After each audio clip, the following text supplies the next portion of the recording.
Okay, let us continue our discussion. No? Okay, in this example number 3,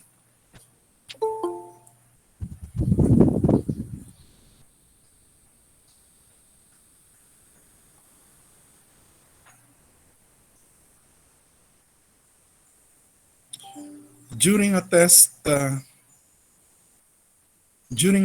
a rocket travels upward at 75 meters per second, and when it is 40 meters from the ground, its engine fails. Okay,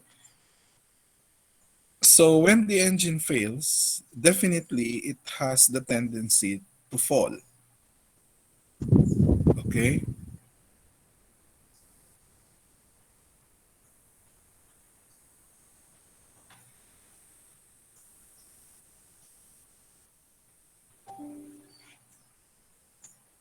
now determine the maximum height S reached by the rocket and its speed just before it hits the ground.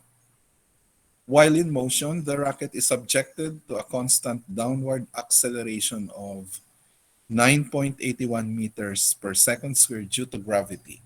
Neglect the effect of air resistance. Now, when the rocket travels upward, that is the motion of the rocket. Okay, so upward motion is positive. Okay, now since the acceleration due to gravity is opposite the upward velocity, then the downward acceleration is always regarded as negative. Okay, so that is negative 9.81 meters per second squared. Okay, so this is the illustration, okay, the figure, if we are going to translate the problem. Okay, so 40 meters, that is point A, and the velocity at point A is 75 meters per second. So that means that is the initial velocity. And when the rocket reaches point B, its velocity is zero. Okay? So as if it were to stop at point B. Okay? Because the rocket seems to stop when it reaches the maximum height. Okay? And when it reaches the maximum height, its velocity there is zero. And when the velocity is zero, then the rocket has the tendency now to fall. Okay, so it will go back downwards. Okay? So in other words, since its initial velocity is 75 meters per second, and its velocity decreases as it goes up until it becomes zero. So that means to say there is a change in velocity, okay, from initial up to the final. So the velocity decreases. And if the velocity decreases, that means the rocket decelerates. Okay? Kasi ang final niya is less than compared to the initial. So therefore, there is deceleration. Okay? A negative change in velocity. Okay? Now, from point B downwards, as it travels downwards or as it falls downward, its velocity again tends to increase. Okay? So mag-increase na naman siya from 0 up to a certain velocity. Okay? So we are required to find the velocity at the ground, at point C. Okay? So that is the figure. So we have the distance A is 40 meters, so referenced from the ground up to point A is 40. And initial velocity is 75 meters per second, and velocity at point B, okay, as it reaches the maximum height is 0. Okay, so we are required to find S sub B, okay, the distance from the ground up to the point of the maximum height. Okay, so what is that distance and the velocity as it hits the ground, the velocity at point C. Okay, so if we are going to take a look at the coordinate system, the origin, okay,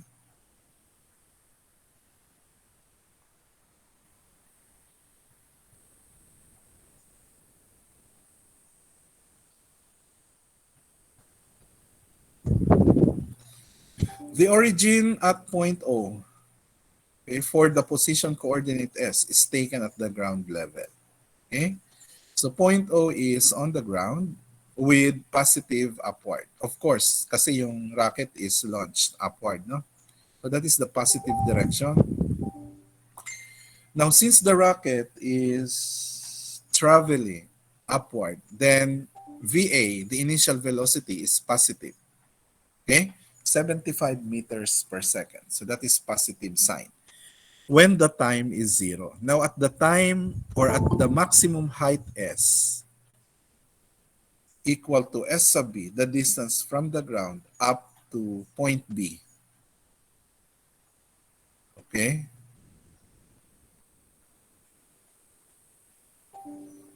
The velocity at point B is zero.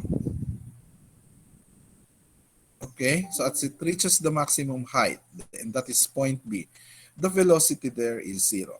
Now, for the entire motion, the acceleration is negative 9.81 meters per second. Okay? Negative yung acceleration. So that means that is a deceleration. So it is negative because it acts in the opposite sense to positive velocity. Okay? Upward kasi yung motion.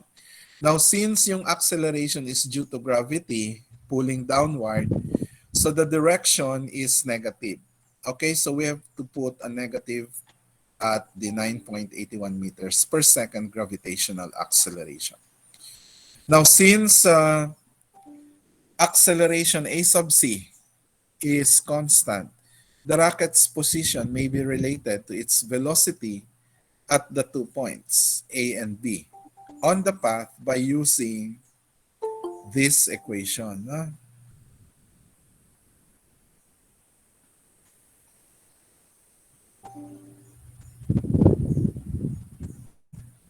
Okay, so we have the final velocity squared is equal to initial velocity squared plus 2a sub c times delta s. Okay, and delta s is final distance minus the initial distance.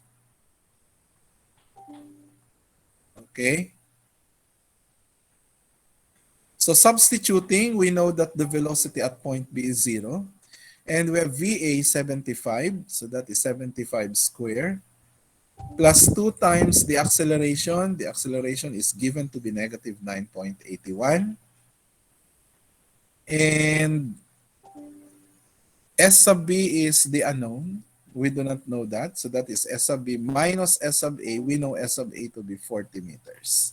Okay? So using this equation, okay, wherein S sub B is the only unknown. Okay? So one unknown, one equation, we can solve for S sub B. So S sub B is 327 meters.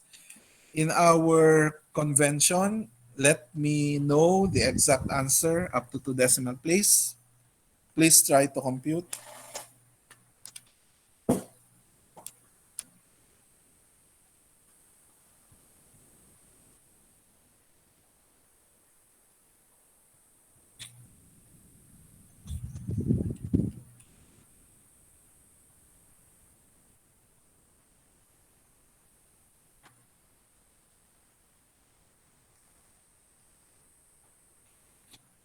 Okay, what's the exact answer up to 2 decimal place?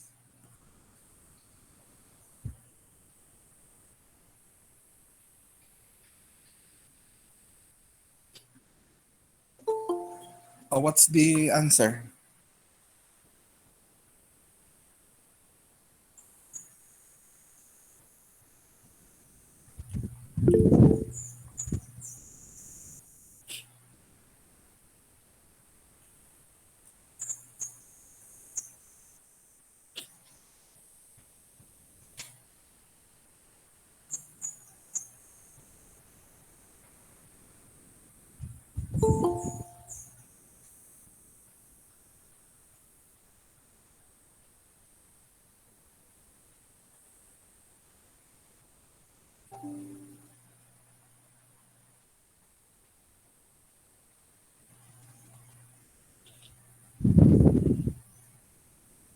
Okay, that is correct. 326.70.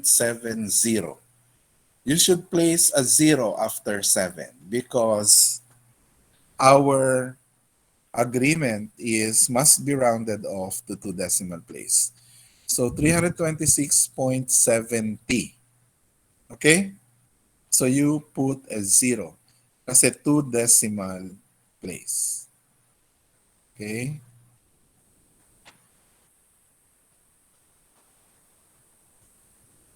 Okay, did everybody get 326.70? Okay. So we have answered the first requirement. Okay?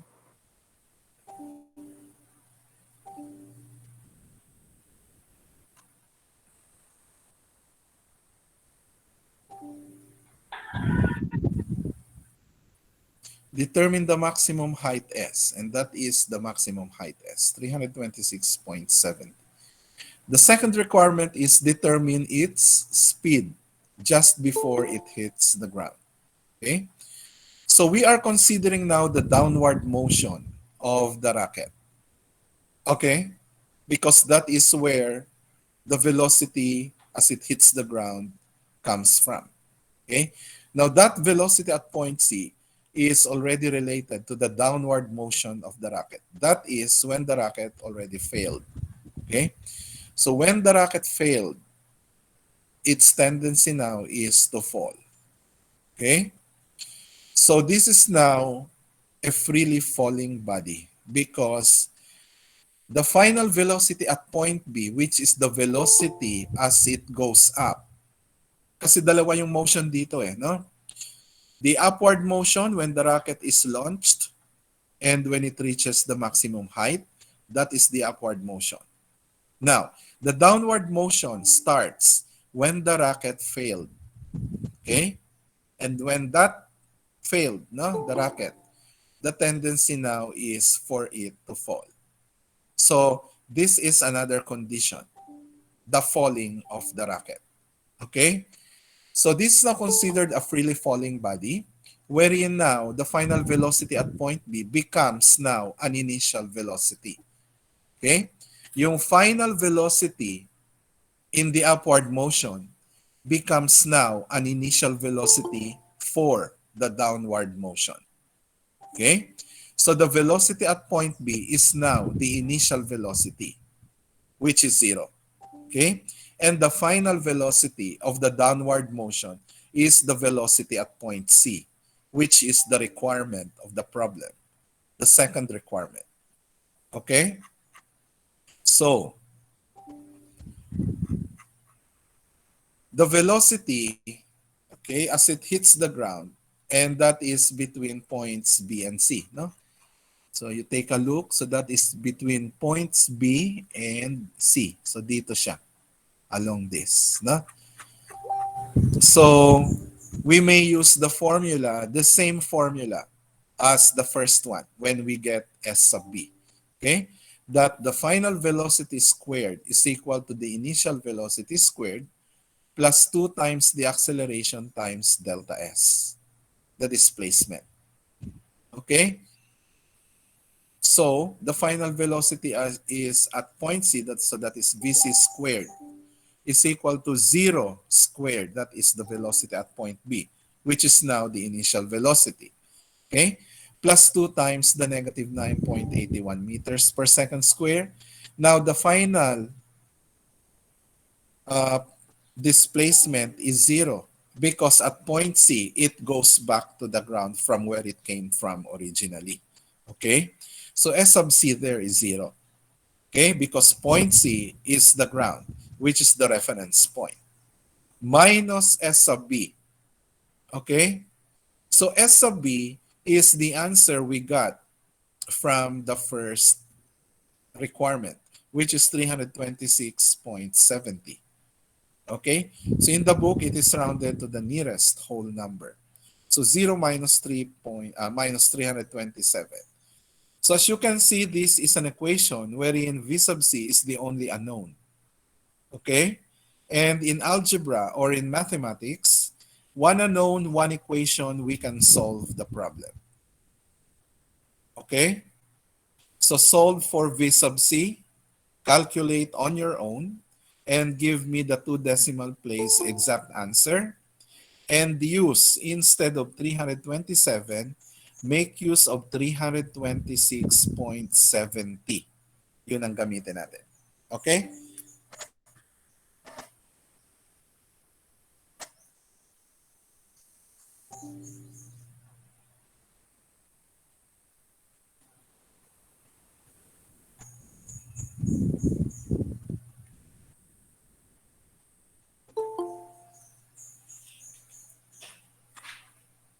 Okay, what's the answer?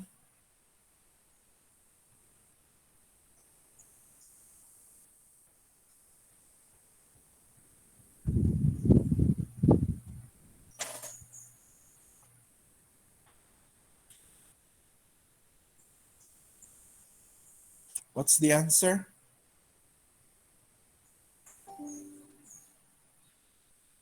Up to two decimal place, so it is what?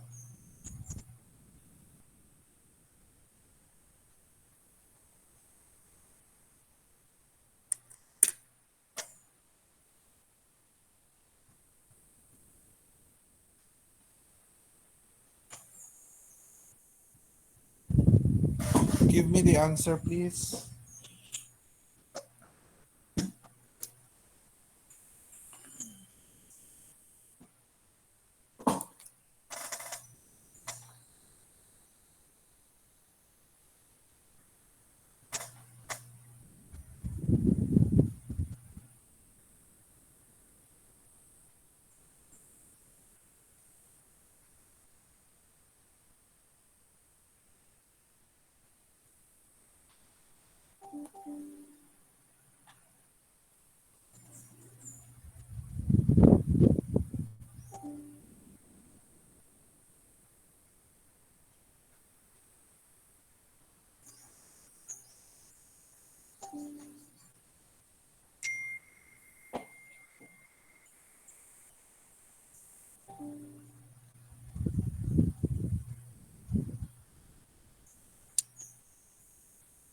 Okay, the answer at point B is, okay, lacking, okay, negative 80.06 meters per second.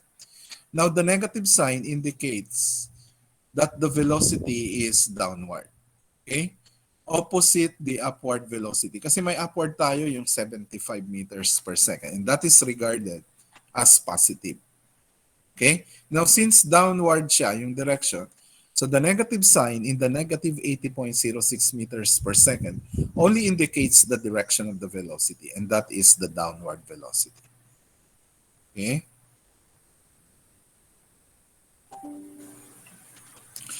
Okay, any questions so far?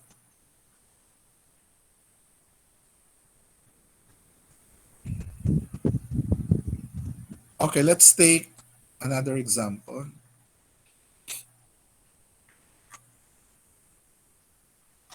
Okay, this is integration. Okay, a metallic particle is subjected to the influence of a magnetic field as it travels downward through a fluid that extends from plate A to plate B. Okay, so plate A is the upper plate. Okay, and plate B is the bottom plate. Okay, so there is a metallic particle subjected to the influence of a magnetic field. So the magnetic field is, or the magnetic field consists of the dotted line, no? As it travels downward, no, through a fluid that extends from plate A to plate B.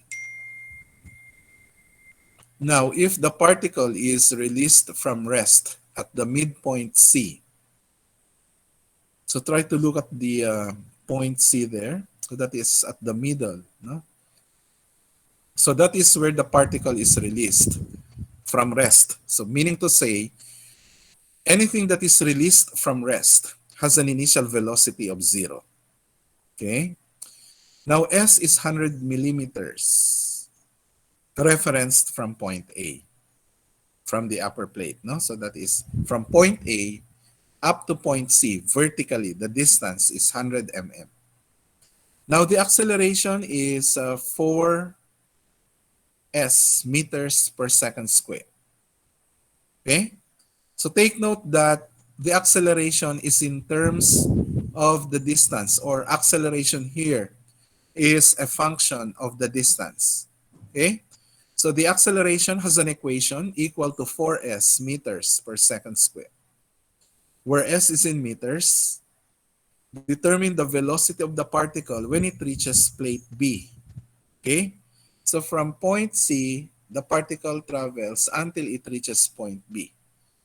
And point B is 200 millimeters from point A. Okay?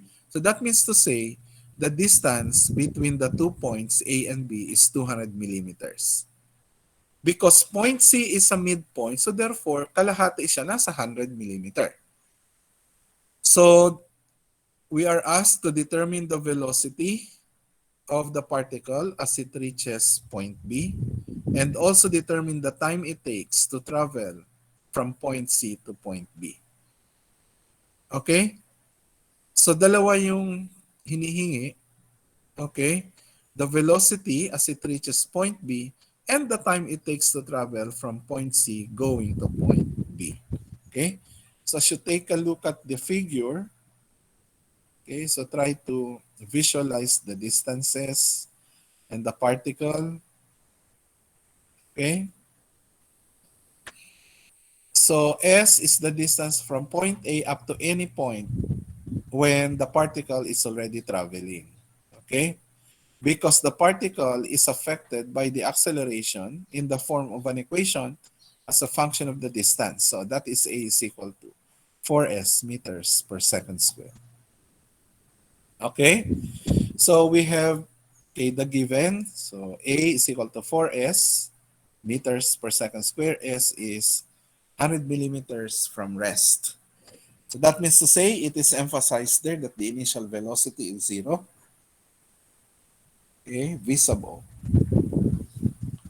Okay, the velocity as it reaches plate B. Okay. S is 200 millimeters, the distance between the 2 points, and the time it takes to travel from point C to point B. Okay. So the coordinate system, S is positive downward. Why positive downward? Kasi yun yung motion ng particle. Okay? So that is the motion of the particle. S is positive downward, measured from plate A. Okay? So it is always best to start the problem with a positive direction. Okay? So that hindi tayo mako-confuse ng negative. So always start your equation with a positive direction. So downward, okay, is the motion of the particle. So that is the positive. Okay? And the reference point is the upper plate, and that is point A. Now, since the acceleration here, okay, is a function of the distance, the velocity as a function of position can be obtained by using, so we have this before, di ba? Yung VdV is equal to AdS. Okay? We have that. So you have to revisit that, recall that equation, no? So we have VdV is equal to AdS, and since V is 0 at S is equal to 0.1 meter. Itong 0.1 meter, kinonvert lang yung 100 millimeter. Okay? In terms of meters. And that is the distance at point C from point A. Kasi nasa middle siya. Okay?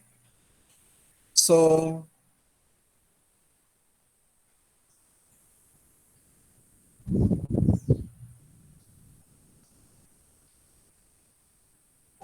we now have, di ba meron ng VdV is equal to AdS? Okay? So we now have differentials in both sides, so we can now integrate.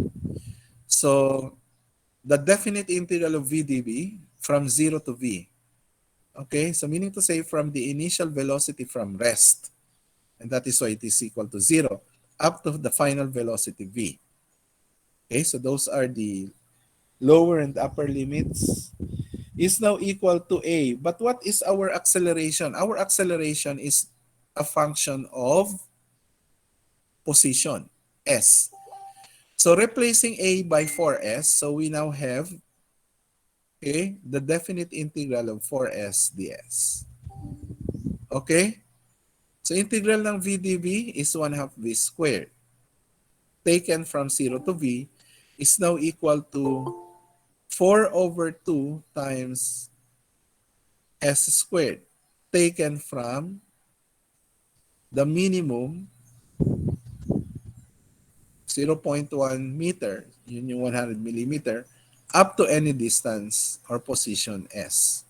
Okay? So that is now the working equation. Okay? So ito na yung working equation. So you have to integrate that. So we have v squared over 2 from 0 to v is equal to, ang SDS is s squared over 2 times 4. So we have 2s squared from 0 to s. Okay? No, not from 0, but from 0.1 to s. Kasi yun yung initial. Okay? So we have here, solving for v, okay, it is now equal to 2 times s squared minus 0.01 close quantity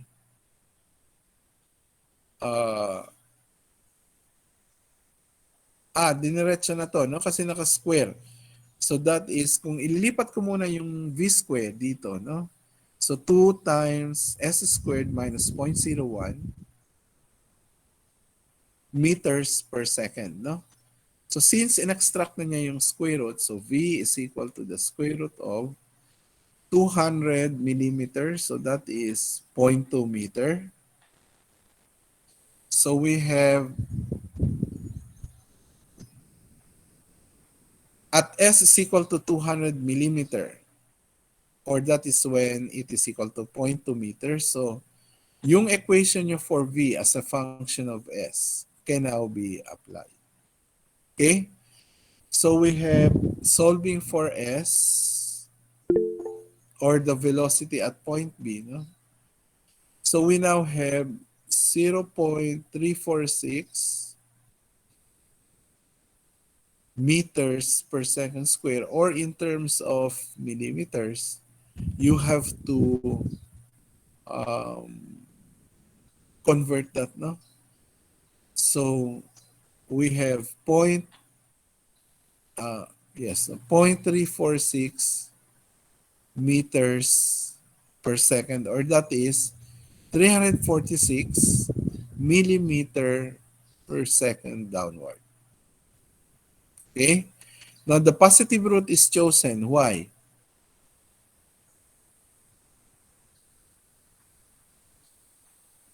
Okay? So we have 0.346 meters per second, or that is 346 millimeter per second. So the velocity is a vector quantity. So you have to put a downward arrow to indicate its direction, vertically down. Okay? So it is positive because the downward velocity is considered to be the positive direction. Okay? It is in the positive S direction. Okay? Any question dito sa integration? Para ma-clear natin kung meron kayong question. Sir, meron po, sir. Ano yun? Di ba dito, sir, di ba kanina, 1 half v squared from 0 to v, tas yung isa, 2s squared from 0.1 meters to s. Oo. Tapos, naging, ayan, nawala, sir, yung, yung 1 half dito sa kabila. Pero 2 yung coefficient dito sa kabila. Di ba, sir, 4 divided by 2, 2. Tapos, kung i-multiply mo, Times 4. I-check natin. Okay, so we have When we integrate v dv, so that is v squared over 2, di ba? So that is 1 half v squared from 0 to v. And that is 4s squared over 2, no? So that is 2s squared, no? From 0.1 to s. Okay? So if we are going to um, multiply both sides, hindi nyo muna, wag mo munang i-multiply by 2, no? Use substitute first yung 0 tsaka v sa 1 half v squared. Okay? So 1 half times v squared minus 0 squared. Okay? Equal to 2 times s squared minus 0.1 squared. No? So we have multiply both sides now by 2. So yun pa lang tayo multiply. So mawawala siya. So v squared is v squared minus 0 squared is v squared is equal to 4 times s squared minus 0.1 squared. No? So that is now equal to, when s is 200 mm, so that is 0.2. So 4 times 0.2 squared minus 0.1 squared. No? So that is 0.2 times 0.2, 0.04. Tama? 0.1 is 0.01. Okay? So that is 4 times 0.03. Okay? 12.12. Okay. 0.346. So that is correct, no? 0.346 meters per second, or 346.41.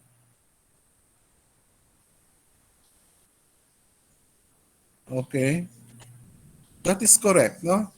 Kasi in-extract yung square root. 'Di ba dapat may 4 sa kabila, 'di ba?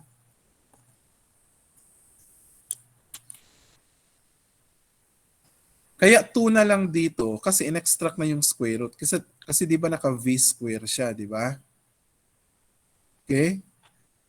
So itong 1 half is only this one, no?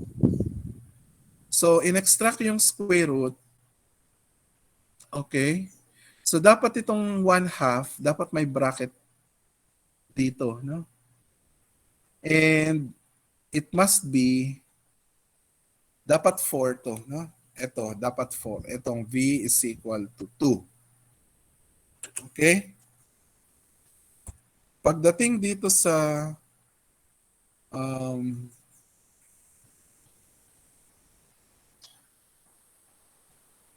in-extract na kasi niya yung square root. Okay?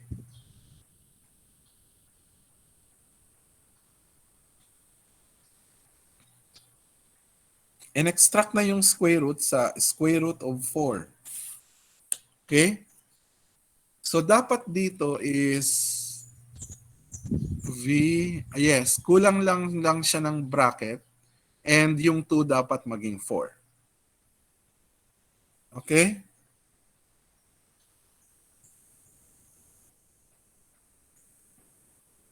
Ayan. So raised to the 1 half. Okay? So dito sa equation na to, yung v, okay, ito dito, no? So kapag minultiply nyo na, okay, o pwede rin dito i-multiply nyo na ng 2. So mawawala na yung 1 half, di ba? Matitira na lang si v squared from 0 to v. Tapos dito naman, 4 divided by 2 is 2 times 2, so 4, di ba? So dapat ito, 4, okay, dapat ito 4 times the quantity s squared minus 0.01, okay, close quantity. And then, since may 4 dito, dapat may bracket dito. Okay? May bracket dito bago mag 4. Palitan nyo yung 2 ng 4. Then, dito sa parenthesis, may bracket din. Then, raised to the 1/2. That is the correct symbols, no? So, to be used.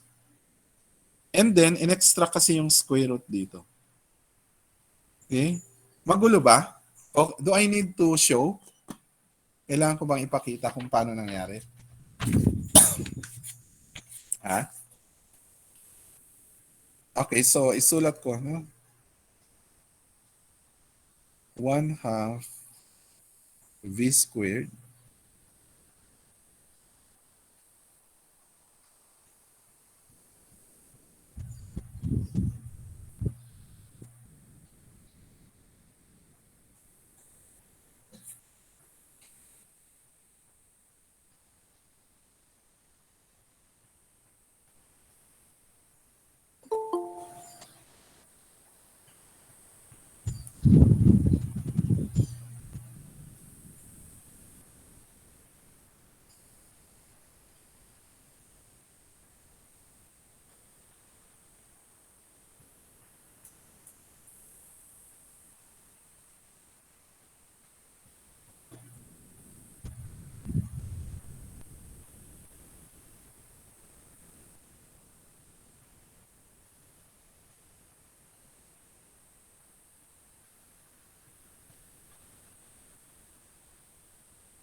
Okay.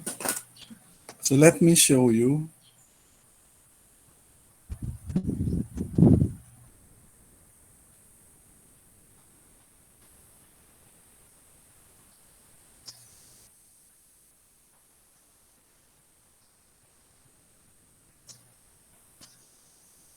Okay, let me show you the process.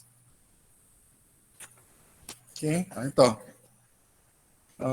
Kita ba? Malabo?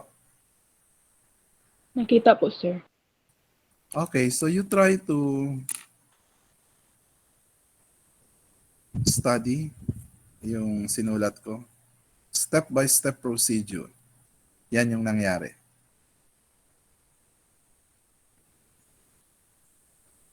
Kung may tanong, erase lang sa akin, ha? So, after ng 1/2, nag-multiply tayo ng 2.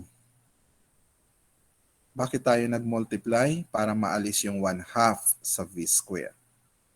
Okay? Now, sa right side, mayroong 4/2. Correct? Kung ita times 2 natin, magka-cancel yung over 2 tsaka yung times 2. So may matitira sa right, 4. Correct? So makikita nyo may 4 dyan. Kinancel.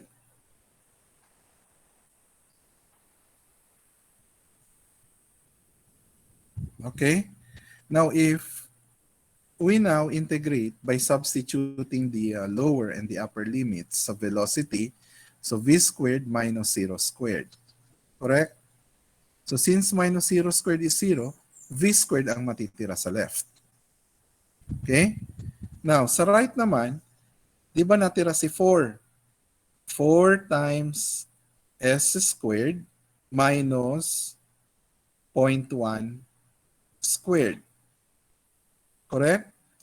I-substitute natin yung s kasi si s is 200 millimeter, which is equivalent to 0.2 meters. So magiging 4 times the quantity 0.2 squared minus 0.1 squared. Correct? Now, si 0.2 squared is 0.04. And si 0.1 squared is 0.01. So pwede nating i-minus yon. And the difference is 0.03. Okay? So meron tayong 4 times 0.03. Now, sa left, meron tayong v square. Since we are only after v, we have to extract the square root, both sides. Or, we raise both sides to the 1/2 power. Okay? Now, wag nyo munang i-multiply si 4 tsaka si 0.03. Kasi pag minultiply nyo yan, that is 0.12.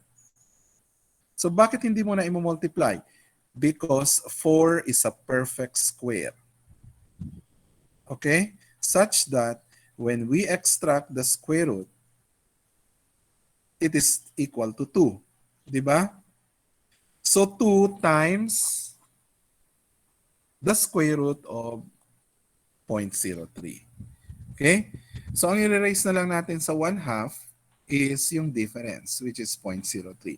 So if we take the square root of 0.03, multiplied by 2, kasi tinake na natin yung square root ng 4, which is 2. So yun na yung sagot. Okay? So the answer is 0.346. What is that? 0.346. Okay. 41 meter per second. Or, since velocity is in terms of millimeters, yun yung ginamit sa problem, so times 1,000, that is now equal to 346.41 millimeters per second. Okay, did you get it? Nagkaroon lang ng konting error sa typo sa book, no? Kasi na-erase yung 4. Samantalang naka-raise pa sa 1/2 dapat yan. And kulang ng mga braces and brackets. So you have to be very careful. Okay? Any questions here dito sa ito na, no? Dinetail ko na kung paano nangyari. Okay? Any questions? O picturean nyo na para at least you have a guide.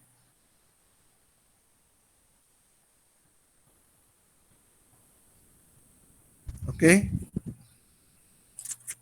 May questions pa? Is it clear already?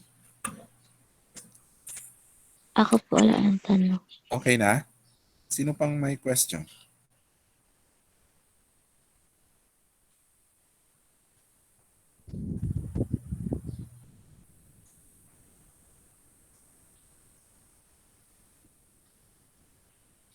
Okay. So we take, di ba pag nag-square root tayo, it is always positive and negative, di ba? Plus or minus. Now we take the positive root, no? Because the downward motion is taken to be the positive. Okay? So, nakita niyo yung arrow downward after ng 346 millimeters per second. So you should indicate that because velocity is a vector. Okay? So that is the motion, the direction of the motion. Okay, what about the time? No? Paano natin kukunin yung time as it travels from point C to point B? No? That is from the middle down to the ground. No? So remember that the velocity is the derivative of the distance, di ba? Yung first lessons natin, velocity is taken to be the first derivative of the distance with respect to time. V is equal to ds over dt. Okay? Where S is 0.1. Bakit 0.1? Kasi sa point C, yun yung distance niya, midpoint. Di ba? Middle siya ng AB. Eh yung AB baga 200 mm, di ba? Or that is 0.2 m. So since nasa gitna siya, 0.1. Okay? So where S is 0.1 when the time is 0. So we have ds is equal to v dt. Okay? So itong velocity equation, which is in derivative form, we multiply both sides by dt para yung dt mapupunta kay v. So v dt is equal to ds. So ito na siya, no? Okay? And we have ds is equal to 2 times s squared minus 0.1 dt. So ito kasi yung velocity. Okay? So kung babalikan nyo dito, ito yon, no? Ito. Tingnan nyo yung sa first equation, no? So ito yung velocity, no? 2 times s squared minus 0.01. Okay? Times dt. Okay? So we have ds divided by s squared minus 0.01 is equal to 2 dt. So integrating, okay, so integrate uli. Okay, so that is ito, no? ds, okay, is it exact differential?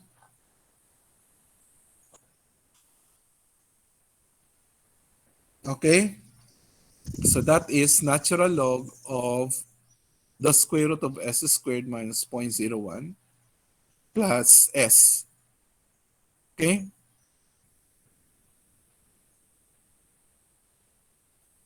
so that is, okay, so you have to revisit your integration of logarithmic functions. Okay.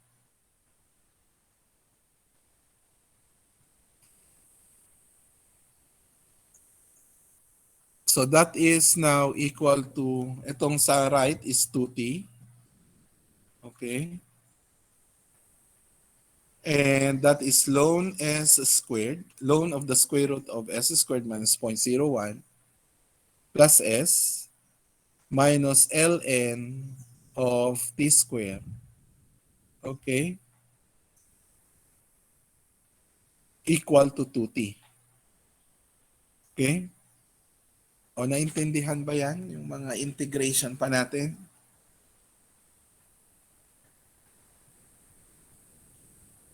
So definite integral of ds all over s squared minus 0.01 is equal to 2 times dt.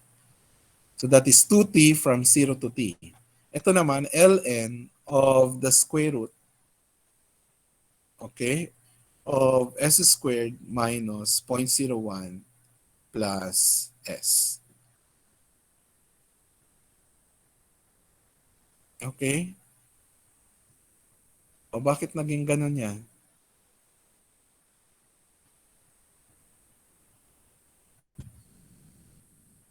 Hmm?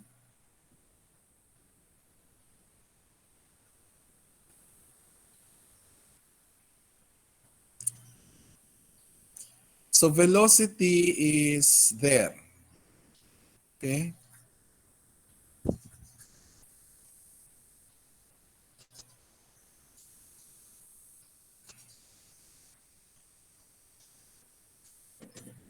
So check this. Ayan, no? I-check nyo nga kung tama yung time.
Try to check if the time is 0.659 seconds.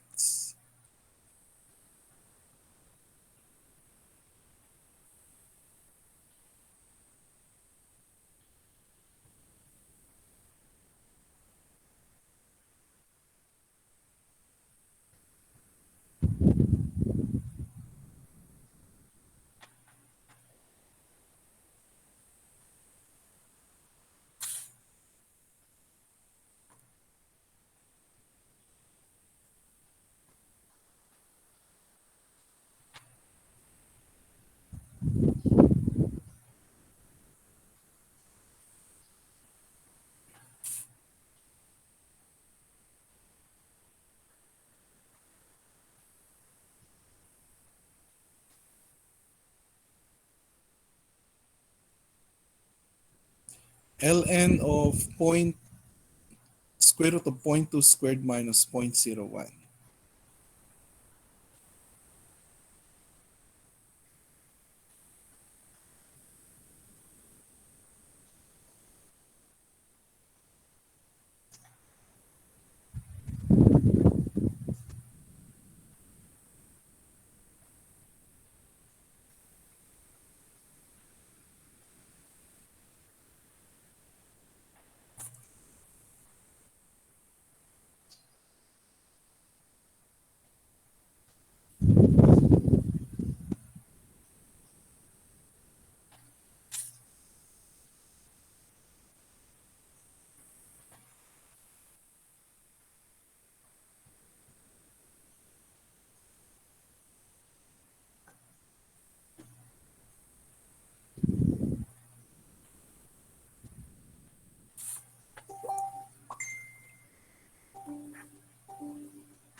Na-check nyo na ba kung korektong 0.659?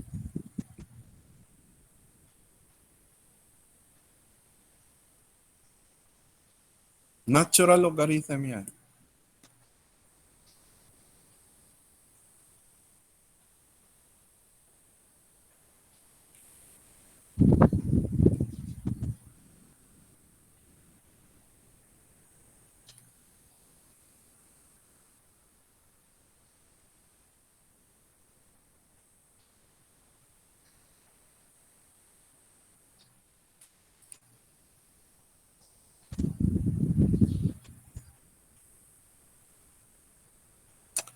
Zero point 0.659. That is correct. 0.658686402. So we now have to solve for t kasi that is an equation here, no? Is equal to 2t. Okay?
Any question?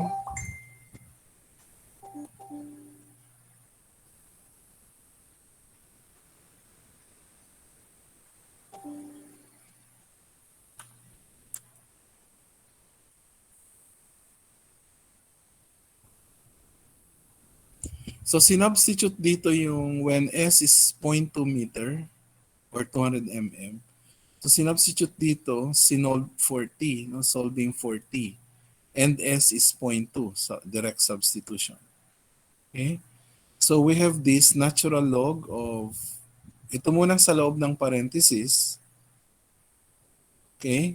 And then, pag na-simplify niyo yung sa loob ng parenthesis, take the natural log. After natural log, add 2.303. Okay? Then after adding, divide the result by 2. And you will get 0.659 seconds. Okay?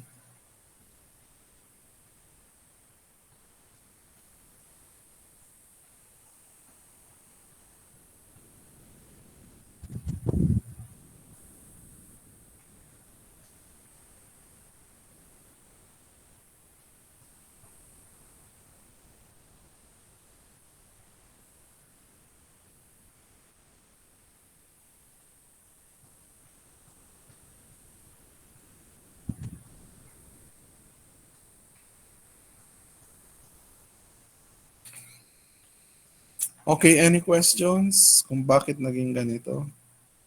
So here you have to integrate this ds over s squared minus 0.01. Okay? And that is natural log of the square root of s squared, okay, minus 0.01 plus s. Okay? So take or look for a particular integration of this kung bakit naging ganito. No? It can be a trigonometric function or special trigo function. Okay? Kasi yung velocity was derived here. No? Dinerive dito yung velocity. Okay? Dito dinerive yung velocity. Okay? Dito sa equation na to. Okay? So, sinolve for V, and V is equal to 4, di ba? 4 times S squared minus 0.01 raised to the 1 half. But since 4 is a perfect square, kaya in-extract yung square root. 2. Okay? Tapos, ang naka-raise na lang sa 1 half is yung S squared minus 0.01. Okay? Itong 0.01 came from 0.1 square. Okay? 0.1 times 0.1, kaya 0.01. So, ito ngayon yung ginamit na expression for velocity. Nilagay siya dito ngayon. V times dt. Eh yung V ninyo is ito, 2 times the quantity S squared minus 0.01 dt. Okay? Tapos, separation of variables, okay? S squared will go with ds. So divide both sides by S squared minus 0.01. Okay? Then, in-integrate na to. No? The integral of ds over S squared minus 0.01 is equal to 2 dt. Okay? I think that is, ano to, trigonometric function. So you try to look for the formula of this. Ito kasi ds, okay, over s squared minus 0.1 square integral. Okay? So, ds is an exact differential of s. Okay? So maybe it is equal now to the square root of s squared minus 0.01 plus s. Okay? Etong portion na to, no? ds over s squared minus Itong 0.01, pwede nyo ring i-express as 0.1 square. Okay? Uh, Let me check.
Yeah, it's a special type of formula sa differentiation as sa integration. Okay? That if we have this, okay, ds is an exact differential of s kasi naka-square siya. Okay? So that is 0.1 squared. Ito, 0.1 closed quantity. So parehas naka-squared siya, variable squared minus constant squared. So when ds is an exact differential of s, then we have natural log of the square root ng s squared minus 0.1 squared plus s, yung variable. Okay? So that is, this is now the solution for this, no? When ds is an exact differential of s. Kasi in-square lang. So this is the natural logarithm plus s. Okay?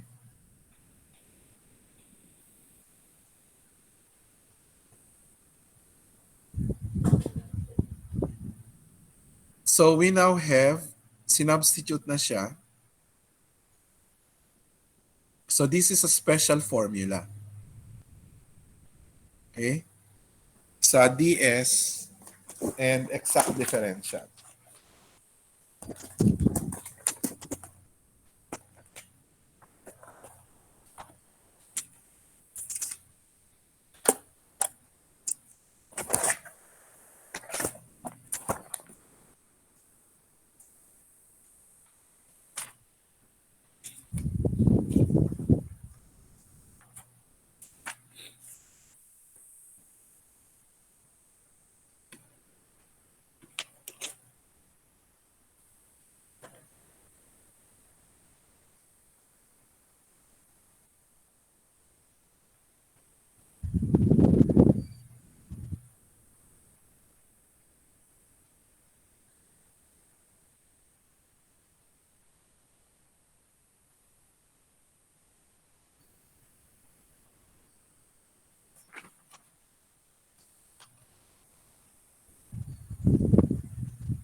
Okay, any questions? It is a special type of integration. No? Itong ds, okay? So kapag exact siya, the solution is ln of the square root of s squared plus 0.1 squared plus s. Okay?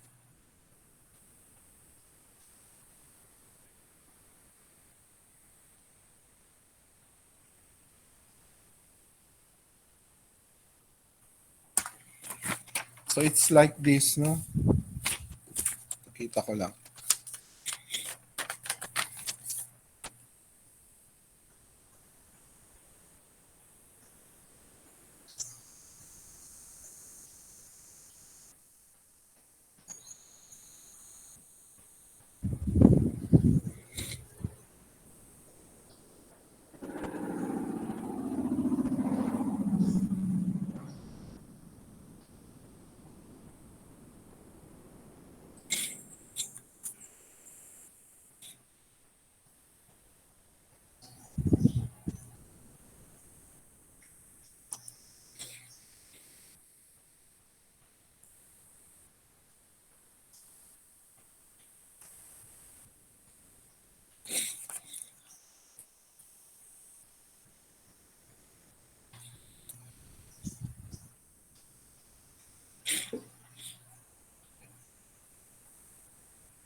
Okay, I'll show you the formula.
Okay. So, pakita ko ah.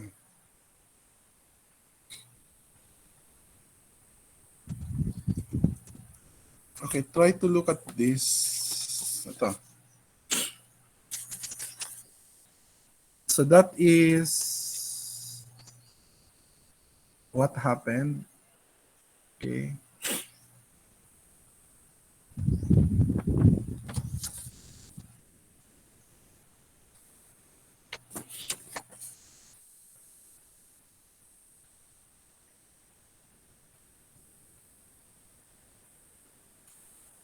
So the denominators are both expressed in terms of binomials. No? S, closed quantity squared. Tapos yung 0.01, you have to go back to 0.1 closed quantity squared. Such that we take only the differential nung nasa loob ng parenthesis. And the differential of S is ds. Diba? So the differential of S is ds. So exact. Okay? So if it is exact, okay, then we have natural log of the square root. Okay? Of S squared minus 0.1 squared plus S. Okay? Close quantity. So that is what happened there. Okay? And minus, ima-minus naman natin yung sa 0.1 kasi yung una is sa S. Sinubstitute. Okay? And then, since 0.1 squared minus 0.01 is 0, pero may plus S siya, so plus 0.1, so 0.1. So, ang kukunin natin is natural log of 0.1. And natural log of 0.1 is negative 2.303. So may minus pa tayo, so negative of negative. So that's why it becomes positive 2.303 equal to 2t. Okay? So yun yung nangyari. Okay?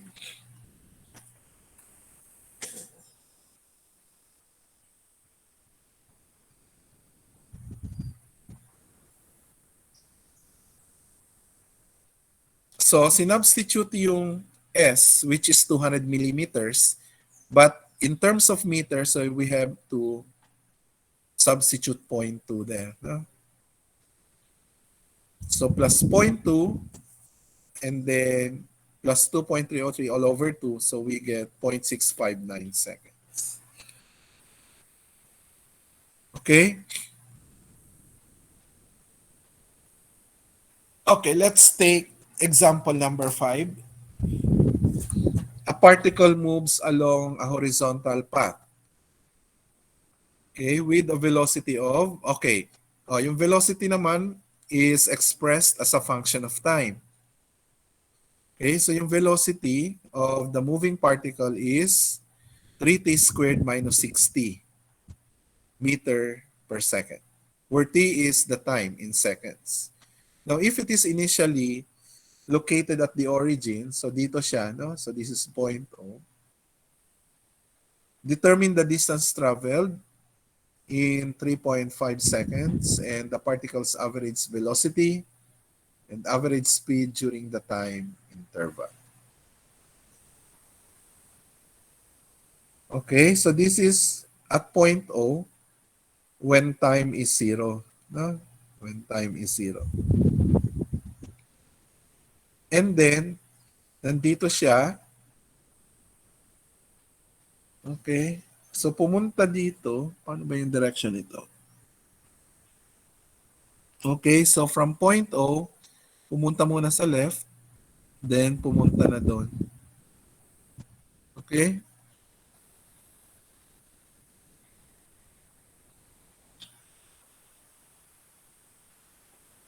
So that is the figure. Merong missing sa problem, no? Hindi sinabi na the particle will move first to the left and then it will eventually go back to the right. No? So that was not mentioned in the problem, pero siguro baka binigay na yung illustration. Okay? Otherwise, iba yung magiging interpretation. So here, okay,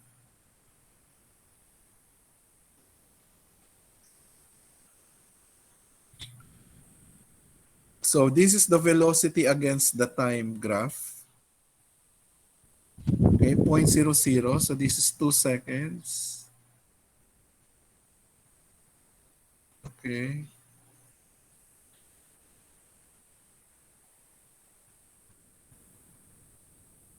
-1 second. -3.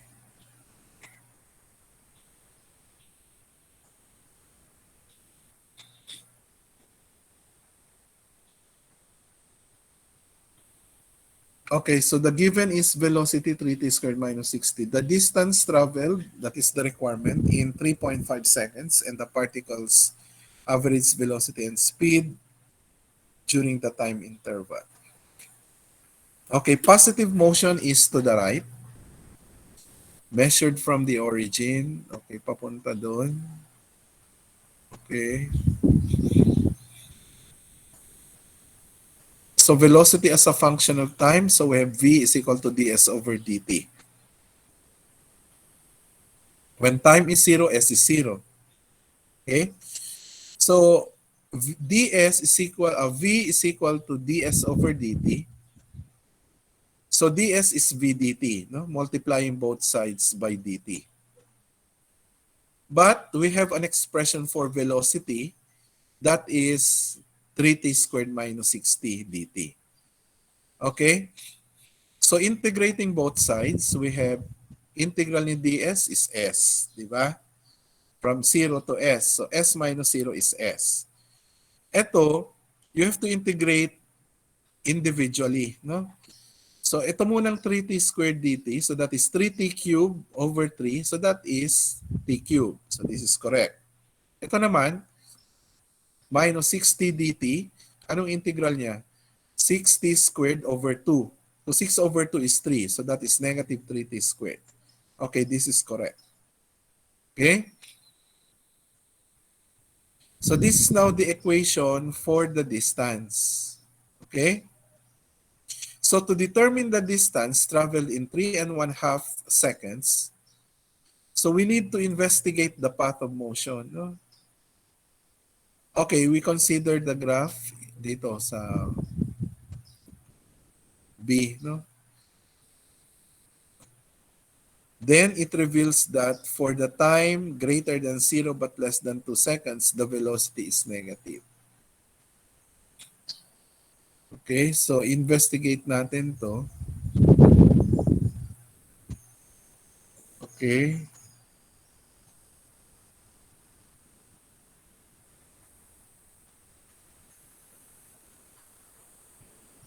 So when the time is between 0 and 2 seconds, nandito siya.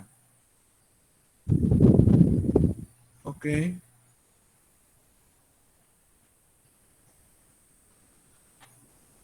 The particle is traveling to the left. Ibig sabihin nun, no? And then, for the time that is greater than 2 seconds, the velocity is positive, no?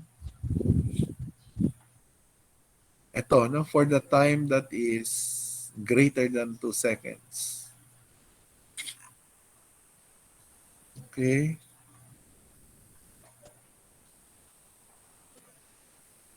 So therefore, the particle is traveling to the right.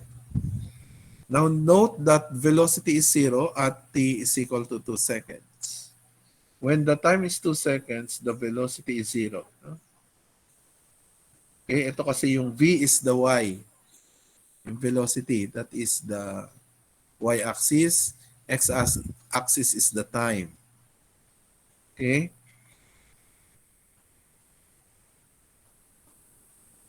So, the particle's position when time is 0, time is 2, and time is 3.5 seconds can be determined from dito, no? So yung nakuha nating equation na t cube minus 3t squared, isa-substitute lang natin dyan yung time. So since ang hinahanap is the distance traveled in 3.5 seconds, substitute natin yung 3.5 sa t. Okay? So una, 0. So 0 cube minus 3 times. So definitely 0 na yon, no? And when the time is 2, okay, nung nasa left siya, papunta siya sa direction na yon, we have negative 4. And when the time is 3.5, we have 6.125.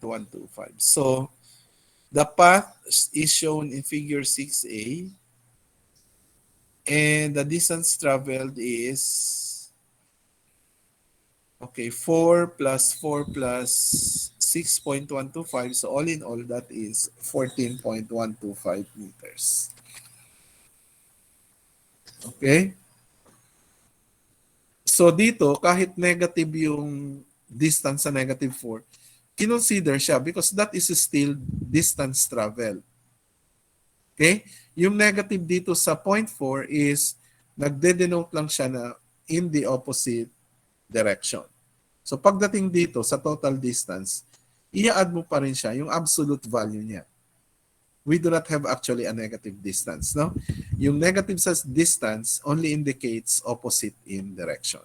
Pero yung na-travel niya, ganun pa rin yung magnitude. Okay? So we have 4 plus 4 plus 6.125.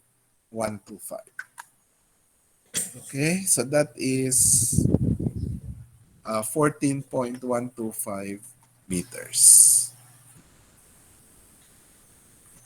Kasi ito yung distance, no? Bakit na doble yung 4? Kasi nag-travel na siya papunta sa right. So yung papunta dito is 4, papunta uli dito hanggang O is 4. Okay? Plus 6.125. Okay? So na-doble kasi dito. Okay? Ito yung negative 4 plus 4 plus 6.125. Pero, hindi naman ibig sabihin na negative siya. We do not add it anymore. Trinavel pa rin yun. So we have to consider that. The absolute value. Okay? So dalawang 4 plus ito, which is 6.125. Okay? But the problem is somewhat misleading kasi hindi naman sinabi yung papunta sa negative direction. So maybe this problem should be given together with this figure. Okay? Together with this figure. Okay? So isa substitute lang after separating the variables. You substitute and the distance must be as a function of time. Meters lang. Kasi distance, we are referring to distance.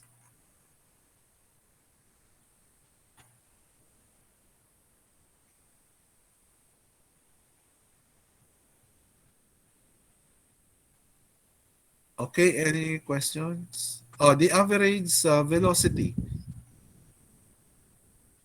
The displacement is t is equal to 0 to 3.5. So we have 6.125 minus 0. Okay? So that is the displacement when the time is 3.5 and the displacement when the time is 0. Okay? So we have 6.125.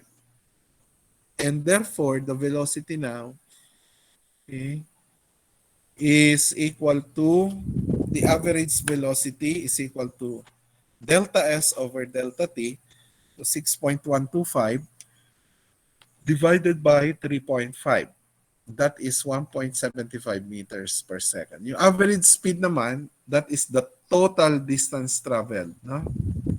Yung average velocity, displacement. Okay, yung final position niya minus less the initial. Di ba yung final niya is this 6.125, okay, minus 0. Okay?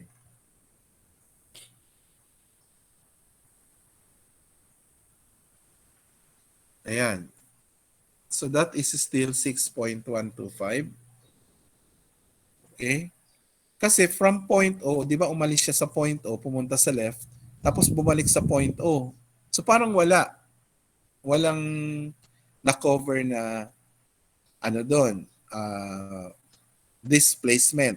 Kumbaga hindi siya na-displace kasi umalis siya sa initial, bumalik din siya sa initial. So walang displacement na nangyari kaya delta S is only 6.125. Okay? Yung pagpunta na niya from the origin up to the right. Papunta sa right yung distance. Okay?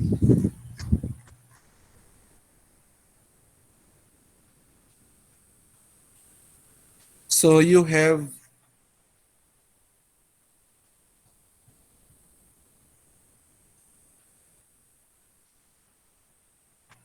sa average speed naman, total distance travel 14. Bakit 14? Kasi i-add mo lahat, yung papunta sa left is 4, 'di ba? Pabalik ka sa O is another 4. So 8 na 'yon, 'di ba? Plus papunta na siya sa right which is 6.125. So 8 plus 6.125 kaya 14, no? So ito yung sa average speed. Okay?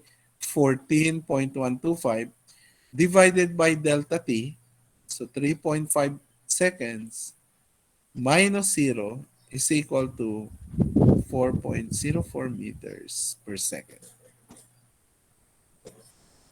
Okay? So, i-consider mo lang dito 3.5. Yung papunta rito minus dito sa origin. Okay? Hindi mo na i-consider yung time dito tsaka time dito. Okay, erratic motion. Hindi na siguro to.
Okay, let us try to solve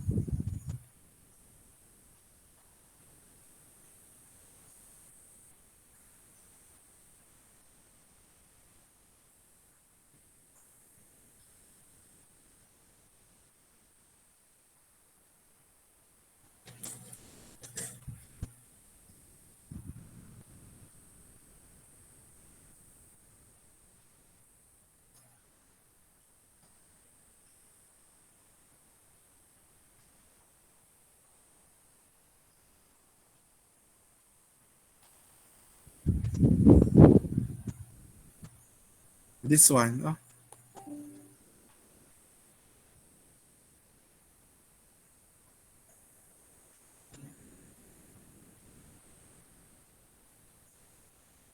Oh, okay, this one. Can you see this? Okay, a rocket car moves along a straight track according to the equation x is equal to 3t cubed plus t plus 2. Okay, so the distance is in the form of an equation which is a function of time t, where x is in meters and t is in seconds. Determine the displacement, velocity, and acceleration when time is 4 seconds. Okay, so we have the distance as a function of time. So 3t cubed plus t plus 2. So that is equal to 3 times 4 cubed. So direct substitution yung time na 4 seconds doon sa x. Okay? Equation. And x as a function of time, so t is in seconds, so direct substitution, i-substitute nyo na yung 4 dito. 4 cubed times 3 plus 4 plus 2. So that will give you 198 meters. So we are asked to determine the displacement, the velocity, acceleration. No? So that is the displacement. When the time is 4 seconds, the rocket car has already moved 198 meters. Okay? So you simply substitute. Now, pagdating sa velocity, how are we going to determine the velocity? Now, meron tayong distance equation. Okay? Now, we know that the velocity is a derivative, di ba? First derivative of the distance with respect to time.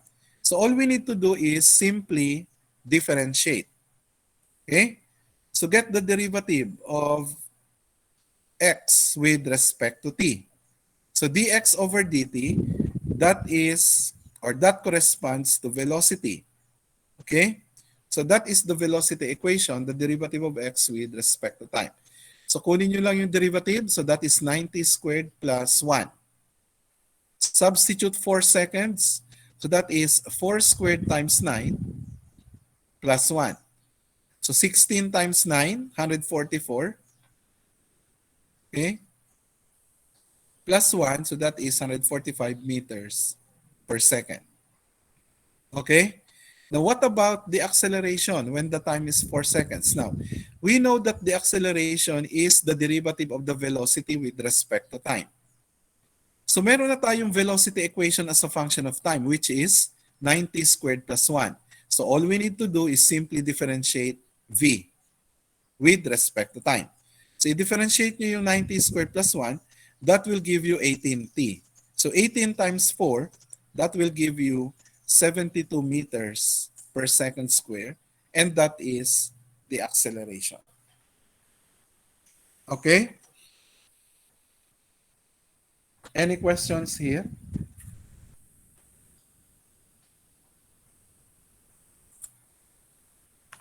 Question?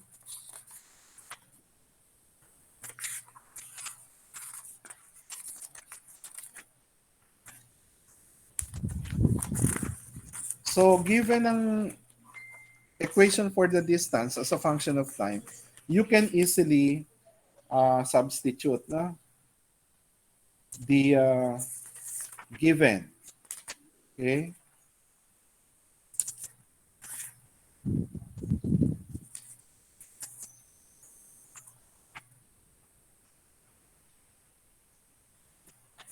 Any questions?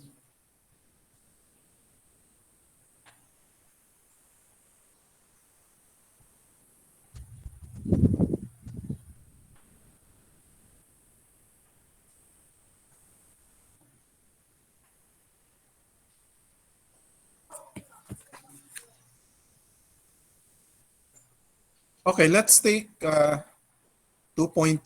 Ano yung average acceleration during the fifth second? Okay, during the fifth. Hindi yan after 5 seconds. During the fifth. Okay? Let's take a look at the solution. When you are asked to find the average acceleration during the fifth, so during lang sa fifth second, iba yan sa after 5 seconds. Iba yun kaysa dito sa during the fifth. Okay? Now remember that the velocity at the end of the fifth second is, kunin nyo yung velocity equation, which is 90 squared plus 1. Di ba? So during the fifth, 90 squared plus 1. So fifth second, so that is 5. So 5 squared, 25 times 9, 225 plus 1. So that is 226 meters per second. Okay? So therefore, the change in velocity during the fifth is 226 minus 145. Okay? Yung 145 kasi is ito, during the fourth. Di ba? Second. Ito, no? When the time is 4 seconds. So, ima-minus natin yun para makuha lang yung sa fifth. Okay? So, during the fifth is after the 5 seconds minus after the 4 seconds. Okay? So, minus 226 minus 145. Saan galing yung 145? Dito. Okay? Sa 90 squared plus 1 when the time is 4 seconds. So, ang pagkuha ng acceleration during the fifth, okay, is kunin ninyo yung velocity after 5 seconds minus the velocity after 4 seconds. Okay? So 226 minus 145. So that will give us 81 meters per second. So that is now the change, no? Yun na yung change in velocity. Now, yung delta t is 1 second. Okay, kasi kinuha lang naman natin yung interval from the fourth going to the fifth. So that is 1 second. So 81 divided by 1. So the average acceleration is 81 meters per second square. Okay?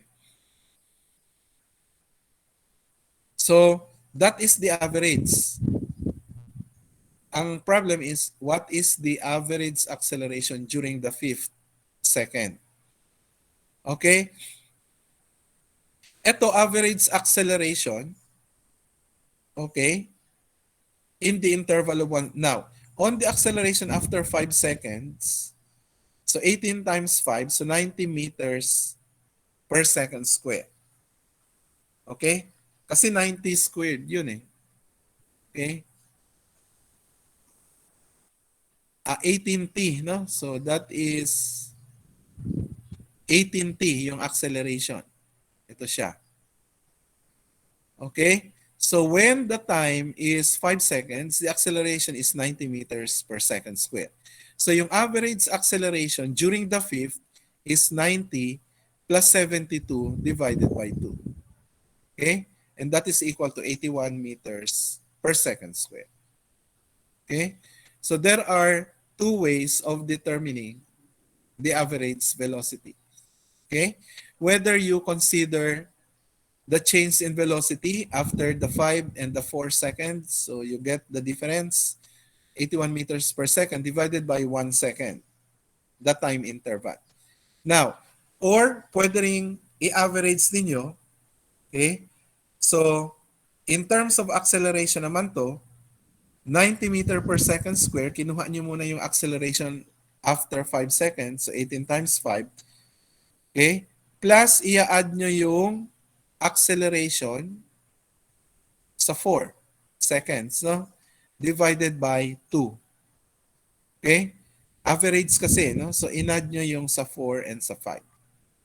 So, divided by 2, so that will give us 81 meters per second square. Okay? So, in terms of acceleration, Okay?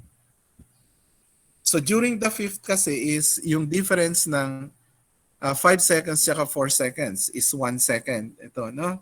Tapos ito naman, kinuha yung acceleration sa fifth and sa fourth, then in average, divided by 2. Okay? So parehas lang ang makuha yung average velocity.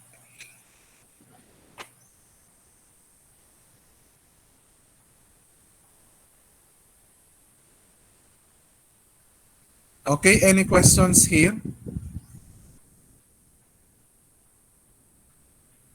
Anong block yung nandito ngayon?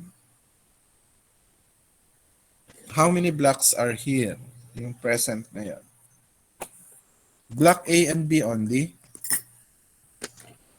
Because this week hindi ko na meet yung isang block. Supposedly, anong kanya? Nandito po sir ang block C. Nandito rin ba yung block C? Yes sir. Okay, so this is all for now. Mag-upload ako ng panibagong topic. So let me check muna. Doon ko na lang i-upload sa Sir, yes. yung pinakita mo sir kanina na ano, yung sa document sir. I-upload mo po ba yun sir? Alin, yung last? Opo. Okay. Hindi nyo na picture? Na picture na? Upload niyo po pa rin sir kasi konti man lang po yung nasa meet. Konti lang yung na, ano nyo. Opo. Okay, tingnan ko lang.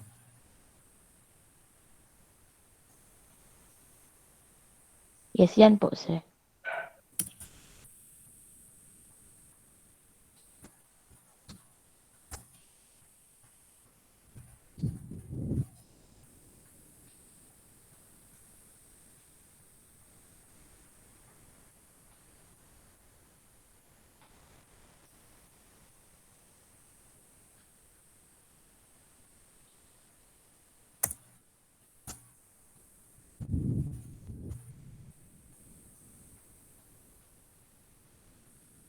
Okay, so upload ko pa rin, pero you can have, you can take the picture. Pero i-upload ko pa rin to. But for the meantime, you can take a picture for this.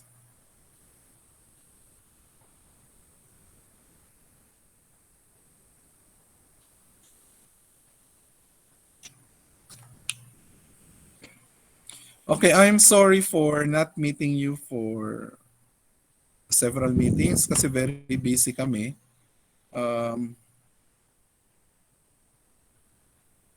All the departments were busy for the last 2 to 3 weeks, I think, for the revision of the curriculum. Okay, I think if that curriculum will be approved by the Board of Regents, magkakaroon ng panibagong curriculum, but hindi na para sa inyo yon, no? Para sa incoming freshmen this coming August. Okay, the curriculum still good for 4 years. Okay, but all summer terms are occupied. So meaning to say, walang vacation. Okay? So summer term may 9 units. Ang mid-year term, yun yung summer term. So after ng first year yon. Pag natapos na yung first and second sem ng first year, di ba merong summer? So yung summer na yon is intended for mid-year. So puro yun GEC subjects. Okay? Puro yun general education subjects, 9 units. Then, after ng second year, di ba natapos na yung first sem tsaka second sem ng second year, meron na namang 9 units na mid-year. So papasok pa rin yung mga students. Okay? So walang bakasyon. Okay? Occupied yung bakasyon ng ME subjects after ng second year and after ng third year. Okay? Meron pang mga subjects. Now, the reason for this is On the last sem of fourth year, kasi 4 years, di ba? 4 years. So pag fourth year, first sem may subject. Pagdating ng second sem ng fourth year, na-graduating na sila, purely on-the-job training. Walang ibang subject. So yun yung pagkakaiba ng new curriculum dito sa curriculum ninyo. Okay? Kasi sa curriculum ninyo, may mga what do you call this? May mga vacation pa kayo, di ba? Pag wala kayong bagsak, you need not take summer. Okay?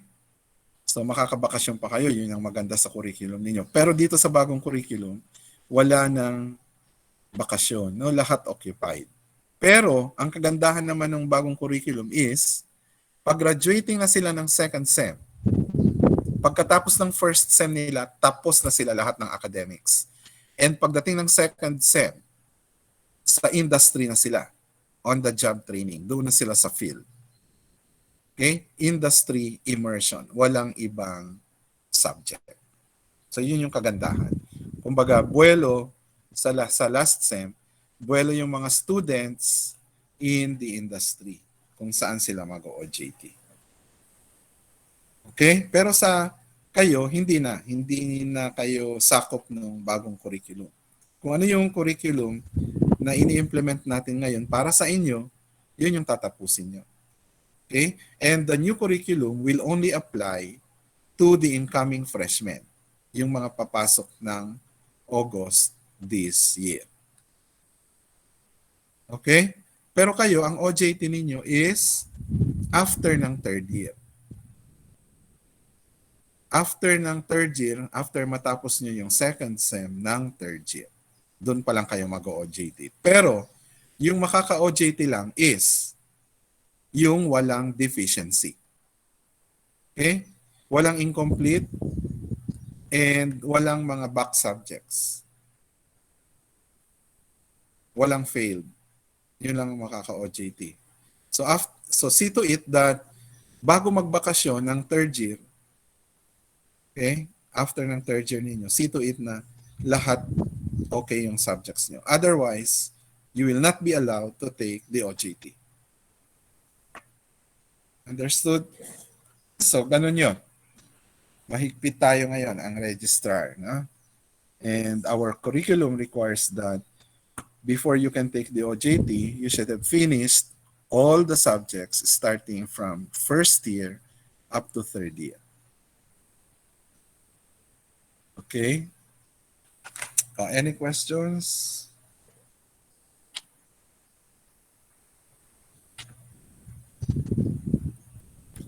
Okay, if there's none, then thank you for your participation today. And mag-upload na lang ako ng mga panibagong notes and lectures. No?